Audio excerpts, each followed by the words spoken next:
advice. You never know if it could change your life. Take a chance, you're neither wrong or right. Hello. You never know. How are you today? It's fine. Everything is fine. After, a long week of work, Rob, that's what you came up with to start the show. How are you? How are you? How are you, Matt? Fine. I love the thought of The thought of a falcon at your wrist, a swift horse beneath your legs. No, I love the idea of years from now, people going back through our archives, because people keep doing that. I don't know why you would do that. And listening to these artifacts of the bad years, of coronavirus times, of civil unrest. This, of course... This is assuming that this is not the best years we're going to have for the rest. This is actually great years compared to what's to come. This assumes, of course, that that there is a future and that it won't be worse than this one. So we'll see.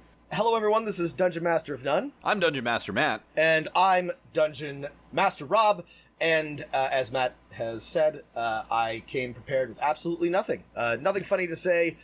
No quips, no jokes, no bits, because it's just one of those weeks. But we're gonna rap a little bit. We're gonna chat about our games, and then we're gonna answer some letters because we are long overdue on that. I hopefully will get you some great Dungeon Master advice in this episode through these letters. However, I just spent most of the weekend watching a lot of Gen Con online. Was that happening this weekend? Well, yeah, it was this weekend. Feel kind of done. It was also on Friday, I believe. It was Worldcon, the science fiction fantasy convention, and the Hugo Awards, and the Any Awards at Gen Con. Lots of awards all around. Yeah. I did not watch any of these things because I didn't want to. But I'm told that the Hugos were a fiasco. That our beloved, not so beloved George R.R. Martin mispronounced everyone's name and spent 3 hours rambling about the good times that he used to have at Worldcon, making everybody very upset. And I believe rightfully so. But, so that's... He doesn't have any pages, Rob. He has no pages. He has nothing. He's put everything he has in sample chapters on his WordPress blog. Actually, isn't it still a live journal? Live journal. It's even the older than WordPress. last live journal user in the world. Well, Gen Con the online was mostly nice. Some big winners, some games that one day we hope to try out. 1,000-Year-Old Vampire, a single-player RPG. A big winner, Borg, also beautiful-looking RPG. Both of these look winning. Great. Hopefully we'll have a chance to try them and report back to you. But yeah, a big day big weekend for awards and for the nerd community, theoretically. Matt, how are your games going? What are you up to these days? Doing plenty of one-shots with my various online groups. We tried out the Lancer RPG this week. One of my games. I played in this game. Rob got to play in this. It was fun. Matt, I know you were worried that the rules were slow and crunchy, but honestly, they were not that bad. Once it just took a little bit of... There's just a little bit of a learning curve, but once we got going, it was brisk, strategic, a lot of fun. I'm a big fan of the Lancer rules and the Lancer setting... and the Lancer people. They're cool folks. It's a mech space military sci-fi game, and I think what's innovative about it is it takes a very rules light approach to everything outside robot fighting, and then a much more crunchy tactical approach to robot killing. Which is a nice combo. I think I've been looking for that combo for a long time. And you adapted this to BattleTech, but the setting is more, you would say, Gundam Wing. You merely adopted the BattleTech. I was born in it, molded by it from a child in the inner sphere. Sorry, that was more Gorka than It was a good Bane. Gorka. You would say, though, that the default Lancer setting is more Gundam Wing, more anime robot fighting than...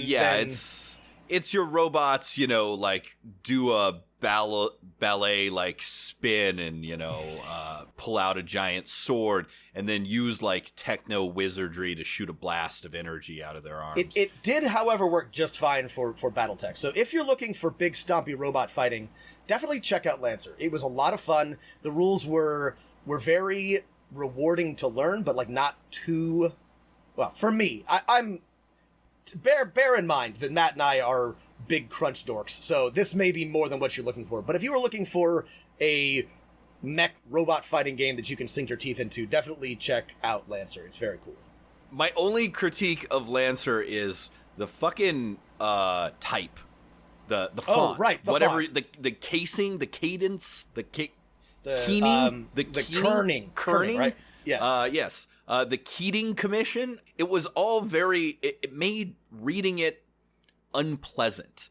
I don't know how that's possible, but the art was great. And some of the rules ideas were just super fun.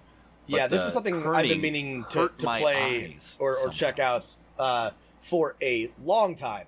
We played the Lancer game. We've done some one-shots. One of my players has taken it upon herself to launch a Numenera game. I'm very, very excited about it. I am going to be playing for the first time. Not for the first time. I have played in your games and some of my other friends' games, but, first likely regular game in a while. I'm excited to play in Numenera. I've only ever tinkered with the rules and done a little bit of it. I haven't had a chance to really play in the setting, so I'm super excited about that. That reminds me that, like, Arcana of the Ancients came out, which is a source book of, like, weird sci-fi stuff to put in your fantasy game from the ancient past, in both for the Numenera, I guess it's the Codex system, and for 5th edition, and for, like, Pathfinder, like, 3 or 4 months ago. And we were going to review it, but we didn't. I think the review is, it's neat. It's neat. Lots of monsters and magic items. If you want it, do it.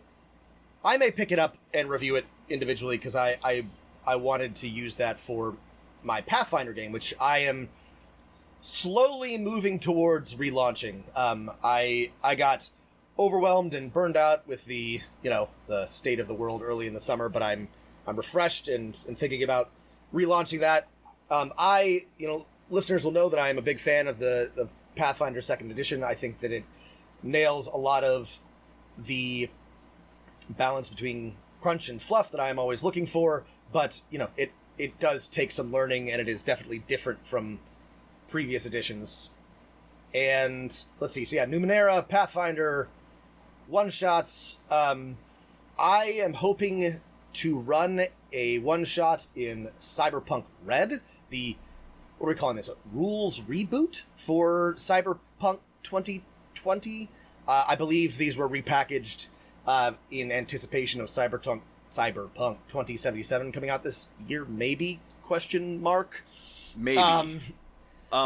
It's a maybe, it's a double maybe, a double question mark on whether the video game Cyberpunk 2077 will come out and whether the Mike Pondsmith, rules for Cyberpunk will also come out this year. Because we've had these quick start rules for a while now, and, it's a big process to make an RPG. However, I would say, if Mike Pondsmith ever decides to start a podcast, you should stop listening to ours and listen to his, because his voice at the Any Awards, he's got a great just voice. ASMR. He's also really good. A super cool chill dude in a hobby full of not so chill dudes. It is nice to have one like that. Briefly, I'll do a bigger review later, but the Cyberpunk Red for $20, you get a lot. It's a good bang for your buck. You get a bunch of books, PDFs, and I'm excited to run it. Do you get a quick start adventure? You do get a quick start adventure. I was mistaken initially, but it is you get a world book that it includes a one shot or a quick start adventure, which is great. The one thing you need, every book should include at least something you can run or modify. I also, that was my other critique of the Lancer RPG. I got their 250 page full art version of the rules, and lots of interesting stuff about the setting, but no Is it adventure. so hard to put a 5-page quick start adventure in there? It doesn't have to be great, just something, a framework to work to build off of. Yeah. I also finally bit the bullet and picked up the Shadowrun 6th edition rules, and I'm going to talk about them more in greater detail later. Let's just say that I'm not impressed. But that's a podcast. It's a different podcast. Rob and I listeners will know about our love-hate relationship with Shadowrun as a setting, a Catalyst as a game company. And we'll talk about that in greater detail. Speaking of Catalyst, it's been 0 for 2. I bought their... we've been buying a lot of stuff that's just shit. I bought their Rules Light version of the Mech Warrior RPG, A Time of War. It's called Mech Warrior Destiny. And while it was at like a reasonable price, it had some great new art, which is not something I expect of Catalyst. It had nice formatting and organizing. It was definitely not Rules Light in any way. The one part they made like more Rules Light was the mech combat, which is the part I didn't really want to be Rules Light. Anyway, it's not terrible, but again, as like, this was not worth it. I'm guessing you felt the same way about Shadowrun. Over to Catalyst. Yeah, I mean, the 30-second review is that it's not different enough from 5th edition, and it still isn't that easy to run. And why put out a new book if you're not going to actually fix anything? So it's okay. Anyway. Their $4 million Kickstarter will keep them alive, doing the thing that people actually want, which is making little plastic battle robots. Oh, right. Yeah, that's... Why won't they just sell Shadowrun to somebody else? Anyway, that's enough of that. Let's talk about... because I think Topps actually owns the IP and sells it to Catalyst. That's right. We should do a whole episode on intellectual property and how and trace the and how we know nothing about it. That sounds great. Well, trace the sale and ownership of various RPG IPs and how maybe that hasn't been good for the industry as a whole. That'll require some research, but I think it's very interesting who owns what and why very cool settings that people like are owned by people who don't care about them. But that's a conversation for a different time. Let's answer some mail. Letters.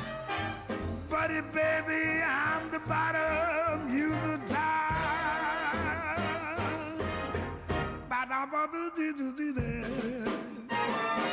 So first, I wanted to answer this one. I've been meaning to answer this for a while. It is from ages and ages and ages ago, but I appreciated it. And this one is from Ben. Ben writes, I'm a new DM out of Augusta, Georgia, and I have really appreciated all the great information y'all have provided. Was introduced to D&D via Adventure League at a local game shop. Do you have any experience with Adventure League? No. I do not. Well, I'm sorry. I don't. I have very little. And let me say this, Ben.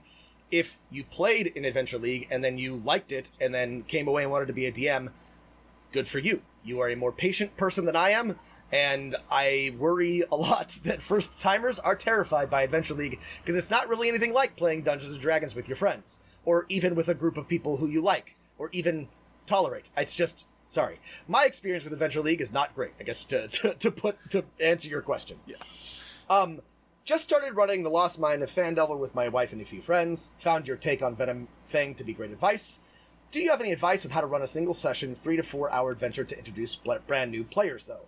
One thing I found is friends are a bit hesitant to commit to a campaign that could take 5 to 6 sessions if they have little to no experience. We have answered this recently, and I hope some of our recent episodes were helpful. This is extremely tricky, and the answer is try to find a one-shot that you like and are enthusiastic about, but this is one of the very challenging things. My brief bit of advice is do something with pre-mades and just throw your players in, and then if they like it, pick up from there. But, yeah. I got a bit of use out of, it's not for 5th edition D&D, though 5th edition D&D would do well to copy it. I feel like there was a Dungeon Crawl Classics book that I picked up a couple years ago that had 40 one-shots, all for low-level players, and I was able to find 3 or 4 that I liked, and I've often run one of those for new players. There are some good one-shots out there, but it is going to take a little bit of work. Lost Mine of Phandelver is good, But as we discussed in Not our a review, one-shot. it's not a one-shot, and it's still not the best for introducing new players. It's good, but not the best. I like Forge of Fury from the Eberron campaign setting book 3rd edition. I've run that also at really like that least one. twice. I've run that once, and it went very well. I like that one a lot, too. If lots of people have gotten great mileage out of Matt Colville's very, very simple introduction to D&D. That's a good one, too. This is probably really great if you're dungeon master and players, if no one has ever played D&D before. We don't mention Matt Colville a lot, but that's not because we don't like him. It's just that it's a whole different medium. He's on YouTube, but he has really good advice as well for new DMs and introductory adventures, so definitely check out what he's got there.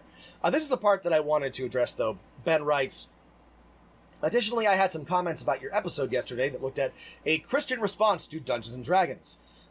Within Christian circles, D&D still has some image problems stemming from the 80s satanic panic and fundamentalists who oppose any references to magic anywhere, including in Tolkien, C.S. Lewis, and many other fantasy works. I think I've mentioned this. You gotta be real fundamentalist to not like Tolkien and C.S. Lewis. Yeah, you have to really also miss the point of C.S. Lewis to be a Christian and fundamentalist and not...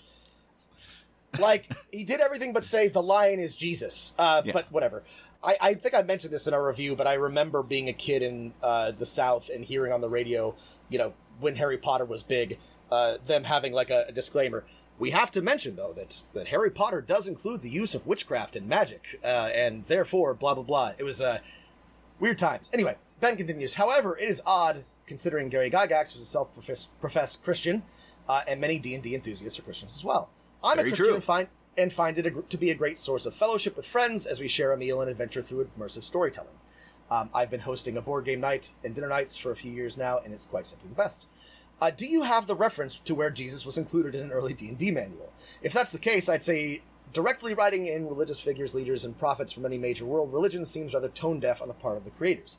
Was it later edited out in revised editions? Also, here are some links to other Christians' use of D&D, which I find to be more reasonable. We will put these in the show notes. I read these. Thanks for sending us these links, Ben. I wanted to address this, and I'm sorry it took me so long. I think we made it clear, but like, my dad's a Presbyterian minister. All of our parents and family are religious. I'm no longer religious, but I am not a militant atheist. I do not hate religious people. Rob's a Pastafarian, actually. He doesn't want to say it on the show, man. but he worships at the Church of the Flying Spaghetti Monster. Oh, Jesus. I forgot about the... Did you forget about that horrible part of Web 1.0? Oh, man, the early aughts are so cringeworthy. Pastafarians and Maddox and pirates and ninjas. Anyway, sorry. Getting back to the point. So... we're going to include these just as a counterpoint. I do think, I hope that we made it clear that it was not meant to mock all Christians. And I don't think there is any, reason why a Christian can't play Dungeons & Dragons, and I think anybody who says otherwise is missing the point. I did look for, I seem to recall you said Jesus was in one of the early books, and I looked for it, and I couldn't find it. I found it either. Yeah. A table of contents of the first copy of Deities and Demigods, which was edited not because of that, but because they had, I think, like Cthulhu and Edric they had stats for trademarked property, right? So I Jesus is not trademarked. I found a reference to it, but I think that maybe never happened. It would be funny. And here's the thing: I think somebody probably did stat it out, but maybe somebody associated with D&D. But I can't remember it, and I can't remember where I found it. So that's not true. I apologize. I lied. They did include, obviously, stats for, deities like Zeus and Odin and other things, but apparently Dungeons & Dragons has better taste than I thought they did. So that is not true. Don't take that. Consider this an official correction. So anyway, we'll include these links in the show notes. Like I said, thank you so much, Ben, for writing in. And, keep listening. I hope that you continue to find value in this podcast. Yeah.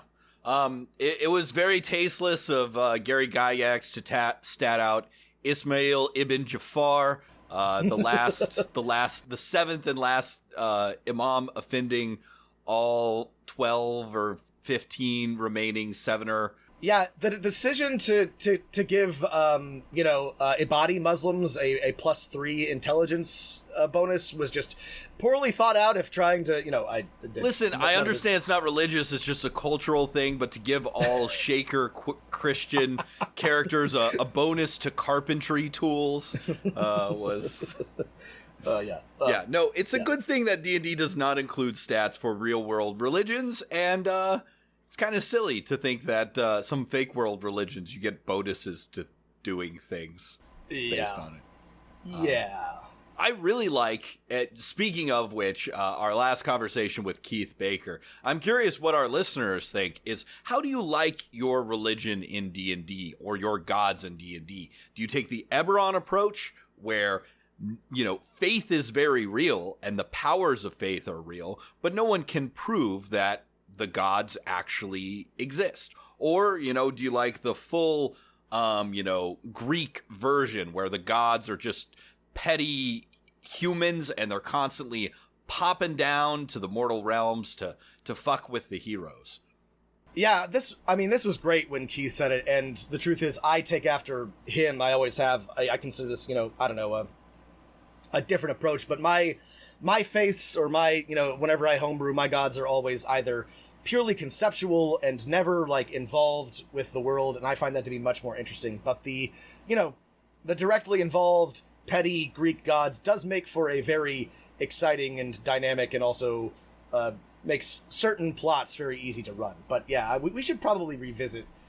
I know we already did a world building on deities, but we should maybe revisit that again, part 2. There's more to talk about. Thanks for this letter, Ben. I think every youth group of every faith and denomination should have a D&D game running at their church, and for seniors as well, too. Yeah. More Dungeons & Dragons at your local religious institution, community center, or bowling alley. Okay, our next letter is from Jacob, and it's titled Scandinavian History-Inspired Campaign Help. Dear favorite demons, I could use a little help with a homebrew magic thing. Also, thanks for your wonderful podcast. You are brilliant. I'm building my own setting inspired by Norse mythology, folklore, fairy tales, the Kalmar Union, and the Carta Marina map of Scandinavia, which I've loved since I was a kid. If you haven't looked... It's we're going to put a link in the show notes. It's rad. This is so cool. Already, Jacob, this is exactly in my specific areas of enthusiasm, so I'm super excited about this. Yeah, this reminds me of a Scandinavian version of the Catalonia map of Northern Africa and the Mediterranean. It's super cool and rad and already feels like a fantasy map. Back to Jacob's letter, I want to create a less generic and more specific Nordic Viking noir fantasy into the world feeling. Exploring themes of responses to environmental collapse, Fimbulwinter and Ragnarok, fame, fortune requiring personal sacrifice. Dwarves are a rich Norwegian doomsday preppers who are all stockpiling gold, oil, and dried meats in their mountain halls while ignoring the calls of other races. I don't use the word race, but folk, which has a closer meaning to ancestry and culture in Norse languages. This is actually a great tip for anybody if you don't want to use race and you don't like any of the other things. Folk is always good. I mean, that's even in English that can totally work if you're trying to steer away from calling things races. Listen, if you say, let me give it in some example sentences to show how much better it is. We tortured some species. We tortured some ancestries. We tortured some folks. It's beautiful. Yeah, sounds so nice. It rolls off the tongue. Oh gosh, what a nightmare our country is. Anyway, Jacob goes on to mention some ideas for elves, dwarves, and gnomes, drawing on various Scandinavian cultures that he's familiar with. It's going really well, and I've almost finished my first campaign Bible, inspired by your very helpful tips and the Valorane PDF from your episode on creating a campaign Bible. I would love feedback on the whole thing, but it's in Danish, so yeah, we're no Pete Buttigieg or... What do I look like here? Harold II, the Bluetooth? Oh, wait, hang on. Is that Yeah. what? Are we some Viggo Mortensen that we can speak Danish? Yeah. No. Do you look like Canute the Great? I think not. Sorry. I'm really sorry. Okay. One of the first events of my campaign will be similar to the Night of Wild Magic in Valrain, except I'm basing it on Icelandic magical staves. I would really like the flavor and weirdness of some of these spells, but there are a few of them I would like your takes on. So, for listeners who are not familiar... I'm not familiar, by the way. This was really cool for me to learn about. Yeah, I just going off of the links that Jacob sent us, Icelandic magic staves are like runes or sigils that carved into various things would have supernatural magical effects, right? They're like spells and runes, and they all look super cool. Yeah. And so Jacob has asked us for ways to make it like weird and interesting, but honestly, I don't know that I can do better than what you've done, Jacob. This is... Oh, I've got ideas. You've got ideas. No, okay, this is so cool. But yeah, Matt, tell me what you've come up with. So, for example, like one of the staves called Ad Uana is a stave for making people fall in love.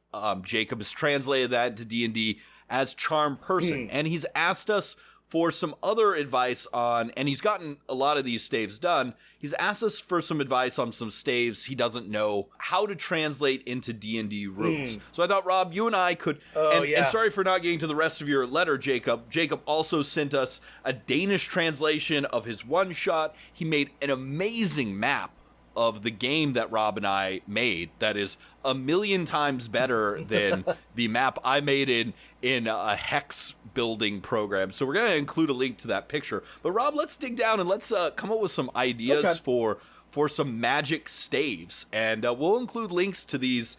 And these are just great to, like, you know, honestly draw one of these or print it out and hand it to your players whenever they find a magic circle or a mysterious rune, because they're pretty damn cool looking. So one of the first ones, let's see, Jacob needs help with, is the stave Angurgapa, which looks like a smiley face in a weird magic circle, and its translation from Icelandic is it's carved on the ends of barrels to prevent leaking.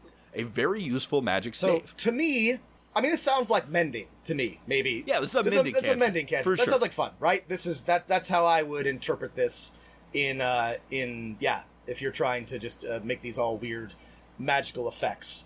The next one... And having a character who can mend barrels is you're going to be the most useful person in your apocalyptic village. Absolutely. The next one is Draumstafir. To dream of unfulfilled desires. Ooh. Now, to me, this could be like, you could easily translate it into the D&D rules as, like, augury, but it only happens when the character is sleeping or dreaming. Yeah, the other thing... the thing is, like, augury is one of my favorite spells in general. I love it as a DM, so I like that. I would stick with that. But if you have I mean, if you want to get really crazy, right? If you want to, I would have no problem with this, depending on the type of game. Give your first level characters, everyone else is getting this stave that they can carve into things that they know, to use all the time. They can mend all the barrels you want. The character that has this one has one wish. That's a good one. When do they want to use it? You only get it once. Another one is Feingur, a fertility rune. And there's a lot of things we can do. Fertility doesn't usually come up in D&D games. To me, if I'm trying to avoid weirdness, avoid the wrong kind of weirdness, right. I would, something like plant growth or even entangle might make sense for this. Something where, your magical power is related to spring or, just general, or if you want to fertility. I'm thinking, this might be something that, people who had partners, right? This was a fertility rune for families, so you could make this the ceremony cantrip. That's even better. I like that a lot. Xanathar's Guide to Everything, right? This ceremony is a goofy ass, but very fun spell. Yeah, I like that too. The next one is my favorite, which is Holastofer, which means to open hills. I like this one a lot too. This seems like Mold Earth to me, or Pass Wall. Or Pass Wall. Is Pass Wall still a spell in 5th edition? I think so. Yeah, Mold Earth for sure. Or even Meld into Stone. There's a bunch of really cool spells that you could associate with Holastafer. Yeah, Pass Wall is pretty powerful. Mold Earth might be a more appropriate thing. Some of these, Jacob's already done. There's one that's Las Brojortur, which is to open a lock without a key. Like, these are D&D spells. Like, that is the description of knock, right? This next one what's another one? Is a real head scratcher, and I love it so much. It's and I'm going to say this wrong, and I don't want to say it so you can all hear us mispronounce some white people words for a change. Smjornutr, which apparently means Butterknot, to find out if butter was made using milk stolen by a Tilberi. Did you look up what a Now, a Tilberi is a thing I recommend not looking up a picture of, because it looks like a worm made of dryer lint that will give you nightmares. And apparently, it's a fey creature of Icelandic folklore that steals your fucking milk. This is a real... Also, Butterknot is, like, a great name for a player. Butternut, I want to play like, a halfling named I Butternut. want to name an NPC Butternut for sure. We're going to have to get creative with this one. I would say maybe, like, purify food and drink is what I would do with this. Alarm? Alarm might work, yeah. No, I think Jacob's used alarm on a different one. It kind of depends on how you want to interpret this, I think a fun one for this one, that to give, like, if you're giving players all... they all have a stave carved into their skin or soul or something like that. A fun one is like locate object, right? Butternut, it can find out where that butter went. Did the milk go somewhere? It can find milk, but of course make it broader than milk. Right. Staffer Gigan Galdri, which is a stave against witchcraft. What's it called? Is resistance still a cantrip? +1 against on saves, or did they get rid of that? Nope, they got rid of that. What else? Resistance doesn't give a +1 to saves. I think it gives a D4. Oh, right. On Never mind. saves. Then that's fine. So this could be resistance. This could also be mini species in 5th edition D&D. Just go ahead and get flat advantage on saving throws versus spells. Yeah. There's no reason not to give that to a player. I agree. Actually, that would be a cool stave ability to have. The next one is Tusdefna, to ward off foxes. Very specific. You get a really important picture of what magic was important to Icelandic people. Which is, you got to protect your butter. Get rid of those goddamn fucking foxes. This is, I don't know, I'm thinking like charm animal or just speak with animals. Speak with animals, yeah. Again, maybe not like the most, well, actually this depending on your setting, those are like either really awesome or not so awesome. But yeah, there's some good options for Tusdefna. And the last one is Varnar Stiffer Voldemars. Voldemar's protection stave, which has a name like a D&D spell. This is Mordenkainen, Big B's imposing hand. Except it's Voldemar's. Mordenkainen's lucubration. This one's just, this one could also be resistance. This could be increased favor and happiness. I would say guidance. This might be the luck. I'd give them a luck die, like the luck feat, but once a day. Them a luck die. Here's what I like about this, right? They say write what you know, right? And it's clear that Jacob knows his Scandinavian history and lore, and this is one of the things that we criticize when people are just like grabbing random cultures and making them into, nations in D&D, is that it often feels one note. But this is very deep. This is very complex. Jacob has put his own spin on it. Jacob has drawn from the cool parts to give it flavor, but not, adhered to anything too closely. This is a great example also of how to make an interesting and unique setting without resorting to, Orientalism or, colonialism or, imperial attitudes towards other people. This is rad. I love it. I'm a big fan. I can't wait to see what else Jacob comes up with. I have one suggestion for Jacob, which is I think there's absolutely nothing wrong and nothing should hold you back from doing this. Jacob is coming up with this idea that every player knows a stave in a wild magic event that gives everyone the ability to cast one of these spells. However, the fun thing about staves to me seems like that almost anyone who learns them can draw them. And so instead, I would suggest letting, your players roll and they've been taught one stave, and there's nothing that prevents them from learning other ones. Now, you might put a limit on how many staves they can learn, how much time it takes to draw a stave. You might want to make some of the more powerful staves less powerful. But, having a stave to mold earth, it's not a huge deal, right? Yeah. Maybe characters can only draw one stave a day or something like that. But just the act of these look so cool. But people around the world using them to draw them on things, I wouldn't want to abandon. Yeah, them, I think I agree with Matt. Lean into the rune part of it, right? But. Yeah, this is. Yeah, runes are cool. Runes are cool. The players stumble upon, an elf king's treasure hoard, and there's the rune to open a door without a key. Some thief has learned this rune and used it for nefarious purposes. It's destabilized the elf kingdom. Yeah, thank you so much, Jacob, for writing. We'll share a bunch of this stuff in the show notes.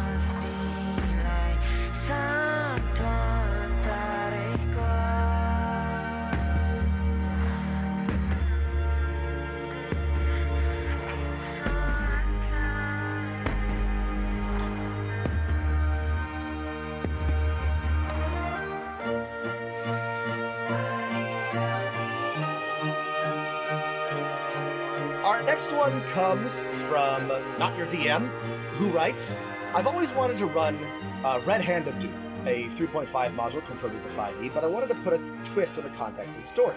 I wanted to make the goblinoids the marginalized people that live hard lives. Demagogue, dragons, and goblin extremists are now leading the goblins of the mountains down to take what has always been denied them. Love it. If you listened to our most recent interview with Keith, we talked a lot about reclaiming goblins and goblinoids and making them interesting. I think this is a really great and natural way to do it. Yeah, there's a Rich Burlew does this in his comic Order of the Stick, which is a lot of fun if you've never read Matt, it. have you read or run Red Hand of Doom? So I've been a player in Red Hand of Doom, interesting. actually. I remember it, but I have not run it or played in it. Friend Mason ran it for us. So you can give some context. To get my players invested in the Veil, the setting, I decided to run Sunless Citadel and Forge of Fury from Yawning Portal. Good adventures. Yawning Portal, I know we've already talked about this, pretty good standalone book. I've had trouble incorporating it for various reasons, but the adventures are good. I like the Yawning Portal. I mean, they're all reprints, but they reprinted some of the best. They're printing the good ones, and the adaptations to 5th edition are good. Excellent. I thought I can sprinkle so much foreshadowing in. In Sunless Citadel, they met a hobgoblin that personally wanted coexistence, but felt a duty to his people. I dream of hobgoblin farmers and bugbear poets. That's beautiful. I love that. I think that's great. In Forge of Fury, I replaced the orcs with hobgoblins, gearing up to raid the countryside from a lost dwarven stronghold. These more aggressive goblins are from the Red Hand, and the dragon below is one of the 4 dragons in Red Hand of Doom. Sweet, I thought. Reoccurring villains. Then the day we've been playing towards arrived after 7 months. We start Red Hand of Doom and the party is ambushed by hobgoblins. The first words of one of my players are, more goblins? I'm so sick of these guys. Fuck. I realize now my players have been fighting goblinoids and dragons for 5 levels now, and this whole campaign that goes to level 10 is about fighting goblins and dragons. My players have been... too long, didn't read. I did read, but I'm going to put this in summary anyway. My players have been fighting the same enemies since the start of the campaign. How do I make these enemies more interesting to fight for longer still? Okay, Not Your DM. This is a common problem, right? This is a great question. You build up a campaign over one thing. There is one primary organization or group that is the enemy, and they're all very similar. You don't want to fight the same thing over and over again, whether it's beholders, mind flayers, or goblins. This is a common problem. This is a common problem. Here's my take, which is your players are ungrateful wretches, because this sounds awesome to me. I would. It's a great campaign. It's a great campaign. This sounds like a ton of fun. But I guess without this was just a little sidebar. This was the first campaign I played in where a character of mine died, and my dungeon master let me bring that character back as like a weird undead psionic creature. With like, I just reversed their name, and it was super fun. Cool. So, let your character, if your character gets killed by a caller in the darkness, a weird psionic demon, let them bring their character back as a weird psionic demon version of themselves. So I guess without knowing exactly how your campaign is going, I can't answer this concretely, but if I were going to start this from the beginning, here's the thing I would do. I don't think it's a problem to fight mostly humanoids or mostly goblinoids. I actually, in all of my games, I realize this and I try to have to work against it, but I passively tend towards humanoids with character classes over monster manual stuff, just because I tend to think that's a little bit more interesting. But here's I guess what I would do if I were going to do this. I would give, and it sounds like you've done this though, but I would give all of your goblins and hobgoblins and whatever distinct motivations. I would, align them with various factions. These are the red hand hobgoblins that fight with, barbed swords and shoot poisoned arrows, and these are the black snake goblins that sneak in the shadows and have ninjas or whatever, right? So that not every fight is exactly the same, and make sure you throw in casting lieutenants and tough champions with polearms or whatever. But again, it sounds like I think you know how to do this. And then if your players are really like getting bored, give them pets. Give them some. The hobgoblins or goblins are employing large numbers of oozes or various. Pick things from the monster manual that are interesting, and you can come up with all sorts of ideas. They made a demonic pact with, whoever. Who's the fungus one? Zugtamoy. And, there's a bunch of horrible fungus demons. But, I don't think you have to, totally change the focus of the campaign now that you've spent so much time setting up for Red Hand of Doom. Here's what I remember as the player, and again, I haven't read the module, and who knows how custom changed it was by my dungeon master.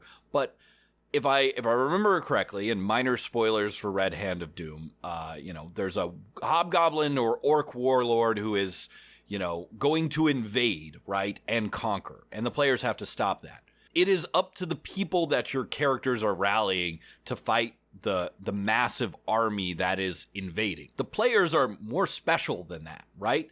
They need to make sure they take out the horde of hobgoblin vampires. The demon, half demon lord has created the demon allies the hobgoblins have, the weird, the two Rimarazes that are going to give them Arctic superiority in the campaign, the flight of harpies, the pots of living gray oozes that the hobgoblins are going to deploy on the battlefield, right? If you want to, there's no reason why you can't basically put in lots of crazy monsters that are there for the players to deal with, because the players aren't going to stop the entire army on their own. That's up to their allies. So add in, substitute anytime there are goblins and hobgoblins. If you want to take my advice on this, put in demons, undead, or intelligent monsters that are allied with the hobgoblins and goblins. If your players are tired of them, follow those players' lead, right? Get them replaced with other intelligent monsters that are allied, or undead goblins and hobgoblins, or demonic hobgoblins and goblins. I'm curious to hear how this goes or how this went. It sounds like fun to me. So I think that if your player is just getting bored, do exactly what Matt said, and it should be pretty easy to just where there's an encounter that's mostly goblinoids, you just replace it with a equivalent CR, number of something else that's a little bit more interesting. Right. That lieutenant, instead of a 5th level hobgoblin fighter, is actually, a mummy. Right. That was preserved by the dark gods that the, warlord is allied with. Yeah.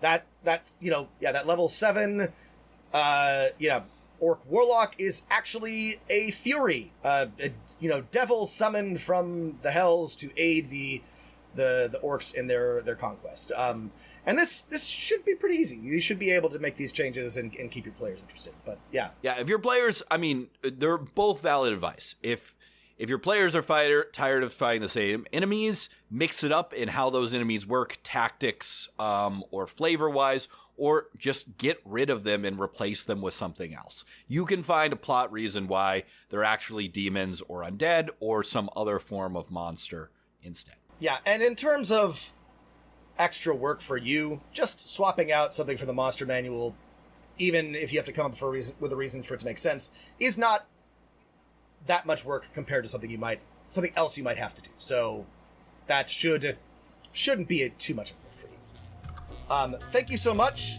Yeah, thanks, Not Your DM, for writing in. His shadow is cast wherever he stands. Stacks of green paper in his red right hand. Short letter. Really enjoyed the Avatar: The Last Airbender episode. The correct system for an Avatar game is mutants and masterminds. Also, I'm pretty sure it should be pronounced Genesis, not Genesis. It's from Darren. You like mutants and masterminds, Rob? I do like mutants and masterminds. I think this is probably correct. I guess you don't like mutants and masterminds, though. No, I do. I have run at least 2 campaigns using not the most current edition of Mutants and Masterminds, but 1st and 2nd edition. I like Mutants and Masterminds. There's no reason why you couldn't do Avatar: The Last Airbender with Mutants and Masterminds. I think it works best with a even more rules light system if you want the feel of the actual cartoon. However, if you want a more like that being said, simulationist approach to the world. That being said, I think the system best as it exists, designed to model the powers of bending, it's probably mutants and masterminds. Mutants and sure, but yeah, I'd say like PL8 or PL7 for starting benders would be appropriate. And I don't know. Yeah, I like mutants. I don't know what Matt has been saying. I've been saying Genesis. Genesis. Genesis actually is, I think, how I'm gonna go with it. All right. Yeah. Thank you so much, Darren, for your correct advice. Let's see. All right. So our next one comes from Marius, who writes, I'm going through your archives and I'm listening to everything from the first episode later on when I'm back from work. I'm a rural librarian. Thank you for your service. God bless you. Yes, you are the true hero. I just got to episode 19 and boy are you wrong about the no people of color in Bohemia. It was a center of trade with the Middle East and Africa and had a lot of Byzantine influences. They were black and Arabic people in Bohemia, at least as merchants and representative of the southern lands.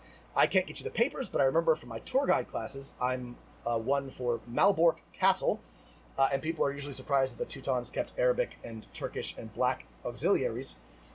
Mentions of diplomatic entourages from Bohemia in the late 1300s having a black official, scribe, or notary. Southern Europe was in the Byzantine sphere of influence and thus very cosmopolitan, and the Bohemian court was very much connected to both Southern and Western Europe. Best regards to the lands of the Teutonic Order in modern Poland, and thanks for your work. I love the podcast. It energized me and helped me find a lot of inspiration. Maurice. This is our first letter, Rob, and let's sound the sirens from an employee of a UNESCO World Heritage Site. Malbork Castle is super cool. I would love to go there one day. I've never been to. I've been to some Teutonic castles in Latvia and Estonia, but I've never been to Malbork, which is, of course, I think the granddaddy of them all. Matt would never admit this because we are all beautiful, pure, white Anglos of American heritage, but he is Polish in descent and in last name. Yes. I actually haven't been to Poland. Wait, is that true? We drove around it, right, when we did the Mongol rally, or we didn't go through Poland? Yeah, We didn't go through Poland. I've been to Poland. You've been to Poland. Anyway, I have heard of this castle. It's supposed to be great. So Maurice, I don't remember what I said on that episode, but I want to say something because I must have been being sarcastic because I went back and listened to it, and you were quoting the person who wrote Kingdom Come Deliverance.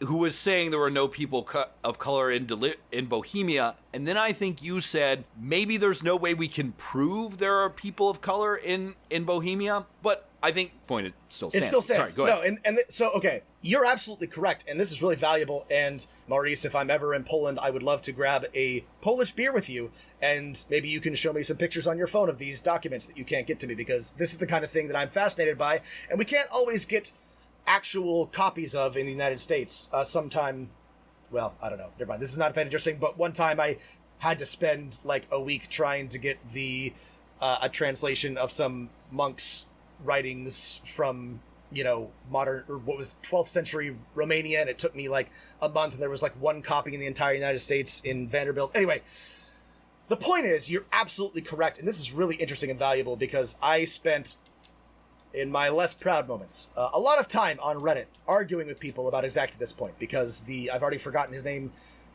Vaclav somebody or other, made a point of saying there were no people of color in medieval Bohemia. And as Maurice has correctly pointed out, that is dumb and wrong. That is dumb and wrong in some very provable ways. And so I really appreciate this, and I would love, like I just said, to talk with Maurice at greater detail or see some of these. But yes, if you're going back and listening, be aware that this is the argument of somebody who I strongly disagree with, and that I only was putting in that caveat because I personally can't prove it. However, there is substantial evidence, as Maurice has just enumerated, that there were plenty of people who were not white traveling through, living, and existing in Bohemia and everywhere else in Europe, because I think we've talked about this a bunch, but yeah, just because that's what history is actually like, despite what you have been led to believe. We've made the point too that Europe is this backwater during this age, right? And yes, that is true, but it doesn't mean that people from the Mediterranean, from North Africa, from Southwest Asia, from Central Asia, were not all over Europe invading, trading, proselytizing, and doing things like people do today, like serving as auxiliaries in armies. And this is, recent historical scholarship has tried to make a point. Matt knows this, he's a world historian, but the big push of world history over the past 20 or 30 years is to emphasize that the world has been global for much longer than we are traditionally led to believe, right? That it has been a global trade, global, exchange of ideas for a long, long time. It didn't just start with the age of sail. When we were recording that episode, just to cite my sources, I went back to a chapter from actually my advisor's book, The African Diaspora, A History Through Culture by Patrick Manning, who, in the early chapter in that book, talks about people of color, and specifically people of African ancestry in Europe in the sort of pre-age of exploration time, and all of the evidence for that. So, Maurice, thank you so much. I hope that you enjoyed... Thank you for the correction and the excellent points. Yeah. And I hope that you continue to listen and you got more out of it. And yeah, thank you so much for your correction and your insights here. Yeah, I would love to go to Malbork Castle, and it is so fucking cool, and it's so cool that you are a tour guide there. You have a better job than either Rob or I. That is 100% true. I am so jealous of that job. By the way, you cannot be a rural librarian and tour guide of anything useful in America. That is not a job that exists. And every time one of them retires, they just eliminate the position. Listen, Rob, your anti-Americanism has gone far enough. I will put our UNESCO World Heritage sites up with any of Poland's. We've got Poverty Point. We've got Cahokia. We've got all sorts of cool things out in the rural areas. Sure. That's true. There are lovely historical places in the United States. We just don't particularly value them. Our question for you, if it's Maurice or Marius, I do not know how to say your name, despite my own name also ending in a ski. Question to you, and I'm sure UNESCO has a lot to say with this. Maybe Rob and I can get in because America is like withdrawing from UNESCO because the world is ending, and we're all so fucking stupid. But can you somehow secure a room in Malbor Castle to play a game of Dungeons and Dragons? I would love to know this. Because didn't that would be so fucking cool. Didn't that Nightmare Harry Potter LARP do wasn't that a castle in, what is it, Czechia now, or Poland or something like that? And it was just like Czechia, yeah. It was just like a castle that wasn't being used, and they were like, "Can we use this for our horrible Harry Potter LARP?" So, like, I guess Europe is so lousy with castles; they're constantly renting them out to LARPers. Malbork is a preserved UNESCO World Heritage. It's not just like a so random, maybe it's not rented out for D&D, but. As a tour guide, can you let us know? We won't tell anyone except all the listeners on this podcast. Can you on the DL a room in the castle, play a game of Dungeons and Dragons in like the Grand Master's, inquiring conference minds hall, want to know. Assuming there's such a thing. So you know they're planning the Baltic Crusade, and you're like, all right, we're gonna play a game of D&D here. Yeah, thank you so much.